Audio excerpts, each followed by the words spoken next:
యుజ్వేంద్ర చాహల్, ధనశ్రీ వర్మ విడాకులు తీసుకోబోతున్నారని ప్రచారం జరుగుతోంది. కొంతకాలంగా చాహల్, ధనశ్రీ వర్మ మధ్య భేదాభిప్రాయాలున్నాయని, అందువల్లే విడివిడిగా ఉంటున్నారని ప్రచారం జరుగుతోంది. దీనికి తగ్గట్టుగానే చాహల్ తన భార్యతో దిగిన ఫోటోలు మొత్తం సోషల్ మీడియాలో తొలగించాడు. మరోవైపు ధనశ్రీ వర్మ కూడా సోషల్ మీడియాలో తన భర్తను అన్ఫాలో చేసింది. ఆమె పేరు నుంచి చాహల్ పేరును తొలగించింది.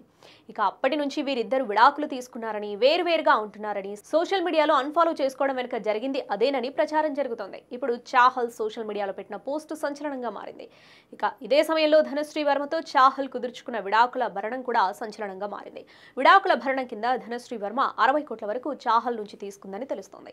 ఇక ఈ నగదును చాహల్ ధనశ్రీ వర్మకు తన ఖాతా ద్వారా పంపించాడని జాతీయ మీడియాలో కథనాలు వస్తున్నాయి. అయితే విడాకుల వ్యవహారంపై చాహల్, ధనశ్రీ వర్మ నోరు విప్పడం లేదు.